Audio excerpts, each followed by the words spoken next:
Hello everybody, welcome to another review. This time we are reviewing Wuthering Heights, 1939. Gave this movie a rating of 3 and I saw it in 2015.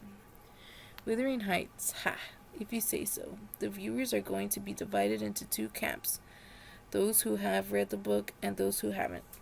Unfortunately, I belong in the first. Although Wuthering Heights' place among literary classics is much deserved, I didn't like the book because there were no likable characters in it. Most critics have called it a love story, when hate story should be the more appropriate label. Watching the 1939 film, I would say that it captures roughly 5% of the book, with the rest of it being all made up. In fact, it might be the worst film adaptation of a novel I've ever seen. So what's the point of calling it Wuthering Heights? They may as well give it a different title, not to mislead the viewers.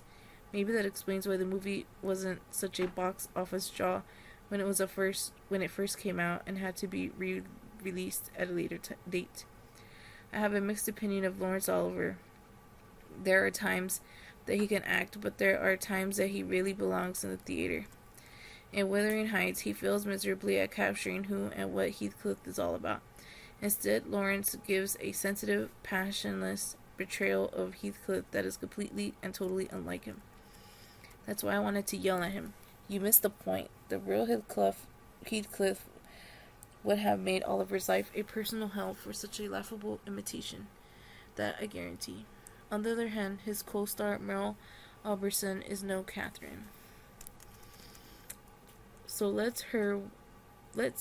she lets her wide open eyes to do the acting for her, and she's never really into her character. It's possible that she never read the book during her preparation of the role. On her character's deathbed, Merle has never looked so healthy and alive. As for the rest of everybody else, there is no point in beating them up for their lack of thespic abilities. Even David Niven does a great job, never blending in, looking every bit a star in a daytime TV soap opera show.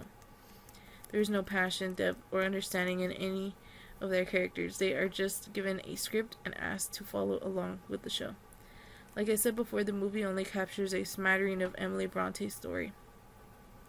It also ends at halfway through the book, leaving a lot on the table with many characters and their relationships thrown out of the window.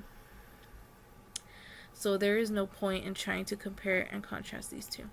But I would like to point out something else that's significant. As noted, Craig Toland won the Oscar for his black and white cinematography in Wuthering Heights. It's highly amusing for me to know that, because there is a great deal of fake background scenery in the film. What Toland failed to capture is the raw power and beauty hidden in the moors. That's because the movie was never shot in England, but in Thousand Oaks, California, surrounded by imported heathers.